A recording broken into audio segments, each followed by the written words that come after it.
Hello students, आज हम 11th class की केमिस्ट्री का chapter first some basic concept of chemistry पढ़ेंगे। तो सबसे पहले हम केमिस्ट्री के बारे में जानते हैं। What is chemistry? केमिस्ट्री क्या है? केमिस्ट्री इज़ द साइंस, कि भी केमिस्ट्री साइंस की ब्रांच है जिसके अंदर हम मॉलिक्यूल्स के बारे में पढ़ते हैं कि मॉलिक्यूल्स कैसे बनता है, एंड ट्रांसफॉर्मेशन, और कैसे कैसे वो ट्रांसफॉर्मेशन होती है उसकी। और हम केमिस्ट्री के अंदर 118 एलिमेंट्स के बारे में पढ़ते हैं। सिर्फ और सिर्फ हम उन 118 एलिमेंट्स के बारे में नहीं, हम वैरायटी ऑफ मॉलिक्यूल्स के बारे में पढ़ते हैं। क्या कर रहा है? It is the science not so much 100 elements. ये वो साइंस नहीं है कि भी उसमें हम सिर्फ 100 एलिमेंट्स के बारे में पढ़ेंगे, but of the infinite variety of molecules. हम इनफाइनाइट वैरायटी ऑफ मॉलिक्यूल्स के बारे में पढ़ेंगे। अब ये केमिस्ट्री इंपॉर्टेंट क्यों है? केमिस्ट्री क्यों इंपॉर्टेंट है? केमिस्ट्री भी मेडिसिन के यूज हो रही है, मेडिसिन बनाने में यूज हो रही है। केमिस्ट्री एग्रीकल्चर में काम आती है, केमिस्ट्री इंडस्ट्री में भी यूज हो रही है। अब मेडिसिन में कैसे यूज हो रही है? अब कोई भी मेडिसिन बनती है, कोई भी मेडिसिन बनती है तो उसका कुछ ना कुछ केमिकल फॉर्मूला भी होगा, केमिकल से मिलके बनती है, ठीक है। ऐसे ही मेडिसिन में अब किसी भी कोई भी जैसे डिजीज़ है, कोई भी डिजीज़ है, उसके लिए जो भी दवा या मेडिसिन बनती है वो केमिस्ट्री से ही बनती है, क्योंकि हम उसमें केमिकल फॉर्मूला यूज़ करेंगे कुछ ना कुछ। अब एग्रीकल्चर में केमिस्ट्री का यूज़ कैसे है? अब आपको पता है, जब एसिड रेन आ जाती है तो सोइल की फर्टिलिटी कम हो जाती है। अब सोइल की फर्टिलिटी जो है उसको दोबारा उसको फर्टाइल करने के लिए हम क्या यूज़ करते हैं उसके अंदर? या तो हम उसके अंदर कुछ ना कुछ मैन्योर यूज़ करेंगे या फिर फर्टिलाइज़र वगैरह यूज़ करेंगे। तो उसका सोइल का जो सोइल एसिडिक रेन की वजह से अनफर्टाइल हो गई है, उसकी पीएच वैल्यू मापने के लिए भी हम केमिस्ट्री का यूज़ करते हैं। अब इंडस्ट्री के अंदर भी हम केमिस्ट्री का यूज़ करते हैं। इंडस्ट्री में क्या क्या चीज़ बनी, जैसे प्लास्टिक से कोई भी चीज़ बन रही है, इसमें भी केमिस्ट्री यूज हो रही है। तो केमिस्ट्री हमें हमारी एवरीडे लाइफ में हर जगह यूज होती है।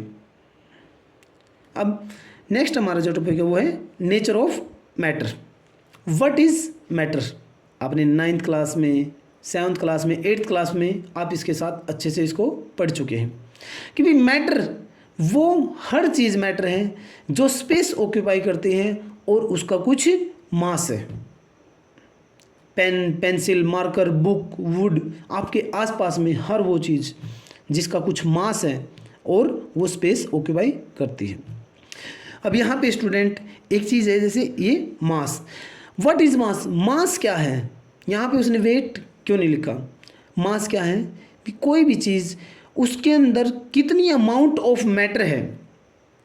फॉर एग्जांपल जैसे ये क्या है, एक पेन है, इस पेन के अंदर जिस मैटर से मिलके बना है वो मैटर की अमाउंट कितनी हो, वही उसका मास है।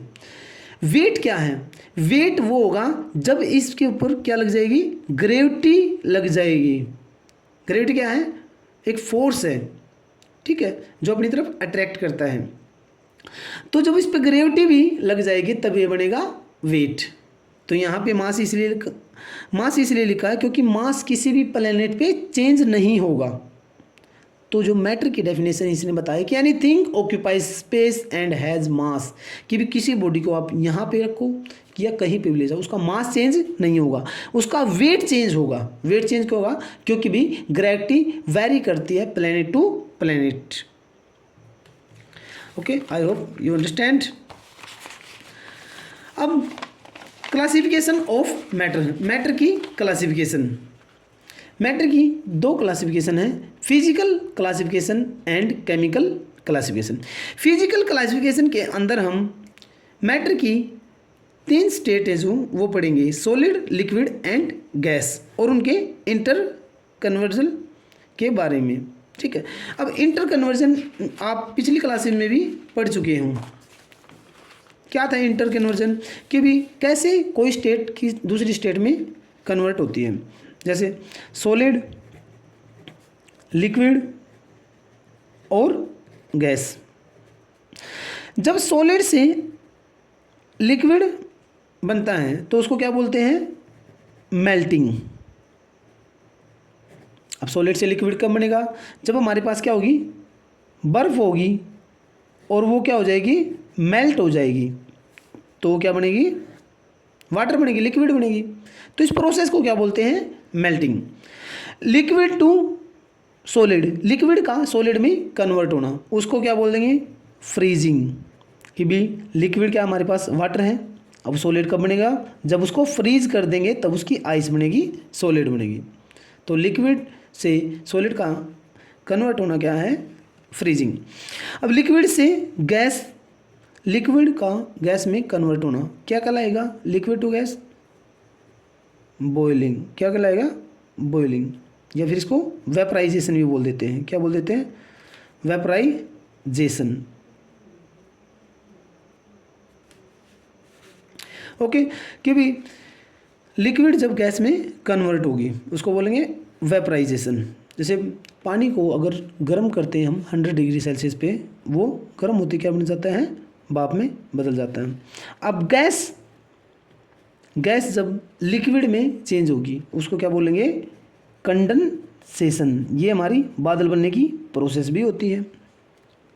कैसे बनती है? गैस से लिक्विड में कैसे कन्वर्ट होता है? जब वेपर बन के गैस ऊपर जाती है, एनवायरनमेंट में, एटमॉस्फेयर में ऊपर जाती है, जब ऊपर जाती है तो प्रेशर बढ़ता है, प्रेशर बढ़ता है तो वो गैस के पार्टिकल नज़दीक आएंगे, और जब ऊपर जाते हैं तो क्या हुआ? टेम्परेचर लो भी होता है। टेम्परेचर लो होगा तो नज़दीक आएंगे और उनकी क्या हो जाएगी? जो काइनेटिक एनर्जी था या फिर मोशन कर रहे थे उनकी मोशन सीज हो जाएगी, और सीज हो जाएगी तो किस में चेंज हो जाएंगे? लिक्विड में चेंज हो जाएंगे। ठीक है। अब जो हमारा फिफ्थ कन्वर्जन है वो है सॉलिड से डायरेक्ट गैस में कन्वर्ट होना। इसको हम बोलते हैं सब्लिमेशन। सब्लिमेशन का हमारा एक एग्जांपल क्या है? जैसे घरों में आपने पता होगा, देखा होगा, जो हमारे वॉशरूम वगैरह होते हैं उनमें ओडोनिल होती है। ओडोनिल होती है जो क्या करती है? थोड़ी सी उसमें से फ्रेगरेंस आती है। तो जो ओडोनिल होती है वो सॉलिड होती है, और जब आप उसको 2-4 दिन के बाद देखते हैं, जब उसको ओपन करते हैं 2-4 दिन के बाद हम जब देखते हैं तो वो गायब मिलती हैं। तो सॉलिड से डायरेक्ट गैस में कन्वर्ट हुई। अदर इसका एग्जांपल नेपथलीन बॉल्स, जो आपने वॉशरूम वगैरह या फिर जहाँ पे हैंड वॉश करते हैं उसके कमोड में हमने छोटी छोटी स्पेस सी गोली देखी होंगी बेटा, वो नेपथलीन बॉल्स होती हैं, वो भी सीधा डायरेक्ट गैस में कन्वर्ट होती है। कपूर, कैम्फर। अब गैस से डायरेक्ट सॉलिड में कन्वर्ट होना वो क्या होगा? डीसब्लिमेशन या डिपोजिशन। डीसब्लिमेशन या डिपोजिशन। फॉर एग्जांपल इसका एग्जांपल क्या है? इसका एग्जांपल है कि भी कोई बहुत ही ठंडी, जैसे कंप्रेसर होते हैं ये फ्रीज के या फिर एसी के जो कंप्रेसर होते हैं उनमें जो पाइप होती है वो बहुत ही ज़्यादा ठंडी हो जाती है। जब उसके ऊपर एयर डायरेक्ट कांटेक्ट करेगी तो वो एयर डायरेक्ट छोटी आइस में कन्वर्ट हो जाएगी। दूसरा इसका एग्जांपल है स्नो फॉर्मेशन। ये है हमारा इंटर कन्वर्जन, सॉलिड से लिक्विड, लिक्विड से gas, gas to direct solid. Okay, अब हमारा क्लासिफिकेशन, सेकंड क्लासिफिकेशन है केमिकल क्लासिफिकेशन। फिजिकल क्लासिफिकेशन के अंदर हम फिजिकल स्टेट को पढ़ते हैं, सॉलिड, लिक्विड और गैस। ठीक है। अब केमिकल क्लासिफिकेशन, जो मैटर की केमिकल क्लासिफिकेशन है उसमें मैटर को दो तरह क्लासिफाइड किया है, प्योर सब्सटेंस और मिक्सर के। प्योर सब्सटेंस क्या होते हैं और मिक्सर क्या होते हैं? Material found in nature are either single substance or consist of 2 or more substance.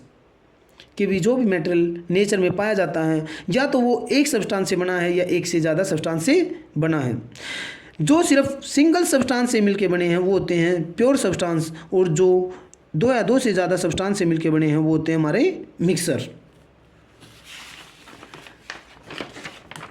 जो मैटर होता है हमारा, मैटर को अब जो मैटर का केमिकल क्लासिफिकेशन है उसको 2 टाइप में डिवाइड किया गया है, क्लासिफाइड किया है, प्योर सब्सटेंस और मिक्सर। प्योर सब्सटेंस क्या थे? जो वन काइंड जो वन काइंड ऑफ सब्सटेंस से मिलके बने थे। मिक्सर क्या थे, दो या दो से ज़्यादा सब्सटेंस से मिलके बने थे। प्योर सब्सटेंस के अंदर हमारा एलिमेंट्स आता है, कंपाउंड आता है। अब एलिमेंट्स क्या हैं, ये वन काइंड ऑफ एटम से मिलके बना, सब्सटेंस से मिलके बना। एलिमेंट्स क्या होगा हमारा, elements a pure substance, element क्या है, प्योर सब्सटेंस है which contains only one kind of atom, जिसके अंदर सिर्फ और सिर्फ एक ही तरह के एटम आते हैं। फॉर एग्जांपल मैं मान लेता हूँ कि ये एक एलिमेंट है सोडियम का एक एलिमेंट है, और उसके अंदर ये उसके एटम है, छोटे छोटे ये उसके एटम हैं। तो जो ये सोडियम का एलिमेंट है, इसके अंदर जो ये एटम है सारे के सारे एक ही तरह के एटम हैं, only one kind of atom, सिर्फ सोडियम के ही एटम हैं। तो एलिमेंट के अंदर जो उसके atom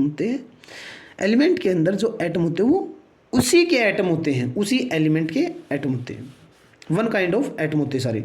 an element can neither be broken, element को ना तो हम ब्रोक कर सकते हैं ना ही बना सकते हैं सिंपल सब्सटेंस के अंदर। अब एलिमेंट हमारे क्या थे, hydrogen, helium, lithium, oxygen, chlorine, ये हमारे एलिमेंट्स थे। अब कंपाउंड्स, सेकंड क्या था, कंपाउंड्स की भी दो या दो से ज़्यादा। कंपाउंड्स क्या होगा, ये भी प्योर सब्सटेंस, एक प्योर सब्सटेंस, ऐसा प्योर सब्सटेंस दो या दो से ज़्यादा एटम्स, डिफरेंस एटम से मिलके बनेगा, और जो डिफरेंस एटम मिलेंगे वो एक फिक्स रेशो के अंदर मिलेंगे। व्हेन टू और मोर atoms different elements combine in a fixed ratio, for example H2O, यहाँ पे जो वाटर का मॉलिक्यूल है वो दो हाइड्रोजन एक ऑक्सीजन से मिलके बनता है। अब चाहे वो हमारा एक गिलास पानी है, चाहे वो आपके ट्यूबवेल का पानी है, चाहे आपके वो टंकी का पानी है, चाहे आपके वो समुद्र का पानी है, किसी चीज़ का भी पानी है, वो हाइड्रोजन के दो मॉलिक्यूल और एक ऑक्सीजन के मॉलिक्यूल से मिलके बनता है। कैल्शियम ऑक्साइड, यहाँ पे कैल्शियम का एक एटम है और ऑक्सीजन का एक एटम। ऐसे सोडियम हाइड्रोक्साइड, एक सोडियम का एटम है, एक ऑक्सीजन का एटम, एक हाइड्रोजन का एटम। तो डिफरेंट एलिमेंट से मिलके बना है, लेकिन इन सभी का रेशो फिक्स है। ये थे हमारे प्योर सब्सटेंस। अब मिक्सर हमारा दो तरह का होता है, होमोजेनियस मिक्सर और हेट्रोजेनियस मिक्सर। होमोजेनियस मिक्सर कौन से होते हैं, होमोजेनियस मिक्सर वो मिक्सर होते हैं जो दिखने में एक तरह, मतलब दिखने में एक जैसा दिखेगा। जैसे अगर मैं वाटर के अंदर शुगर को अगर मिला दूं, डिजोल्व कर दूं, तो डिजोल्व करने के बाद जो सॉल्यूशन बनेगा शुगर और वाटर का, वो कैसा दिखेगा, बिल्कुल एक जैसा दिखेगा, दिखने में बिल्कुल एक जैसा दिखेगा। ऐसा मिक्सर जो दिखने में एक जैसा दिखे, बिल्कुल एक जैसी संरचना दिखे, उसको बोलते हैं यूनिफॉर्म सॉल्यूशन, ठीक है, यूनिफॉर्म कंपोजिशन। तो होमोजेनियस मिक्सर होता है, उसके हमारी यूनिफॉर्म कंपोजिशन होती है, एक जैसी, बिल्कुल एक जैसी संरचना, एक जैसा दिखेगा। अब हेट्रोजेनियस मिक्सर क्या होगा, जिसकी नॉन यूनिफॉर्म कंपोजिशन है। For example sand plus water, dust plus water, ठीक है। तो ये क्या है, हेट्रोजेनियस मिक्सर। होमोजेनियस मिक्सर और हेट्रोजेनियस मिक्सर को पहचानने के लिए एक टेंडल इफेक्ट होता है। क्या होता है टेंडल इफेक्ट, जब एक सॉल्यूशन में से लाइट पास करा दी जाती है, जब एक सॉल्यूशन में से लाइट पास करा दी जाए, अगर मान लिया ये हमारा बीकर है, इसमें एक सॉल्यूशन है, अगर इसमें से लाइट पास करा दी जाए, ऐसे क्या है, अगर इसमें से लाइट पास करा दी जाए, अगर वो लाइट पास करती है, अगर वो लाइट जब पास करे, अगर उसकी बीम ऑफ लाइट ऐसे बन रही हैं, अलग अलग बीम ऑफ लाइट बन रही है, तो उस बीम ऑफ लाइट को बोलते हैं हम टेंडल इफेक्ट। क्या बोलते हैं, टेंडल इफेक्ट। यानी कि जो सॉल्यूशन टेंडल इफेक्ट शो करता है वो होगा हेट्रोजेनियस मिक्सर। क्या होगा, हेट्रोजेनियस मिक्सर। टेंडल इफेक्ट क्या है, जब किसी भी सॉल्यूशन में से हम लाइट को गुजारते, पास करते हैं, तो बीम में, अलग अलग बीम में लाइट पास होती है, अलग अलग बीम में टूट जाती है, तो उसको बोलते हैं टेंडल इफेक्ट। और जो भी सॉल्यूशन टेंडल इफेक्ट शो करेगा वो होगा heterogeneous mixture. Homogeneous mixture Tyndall effect show नहीं करेगा। ओके स्टूडेंट, बाकी हम कल पढ़ेंगे।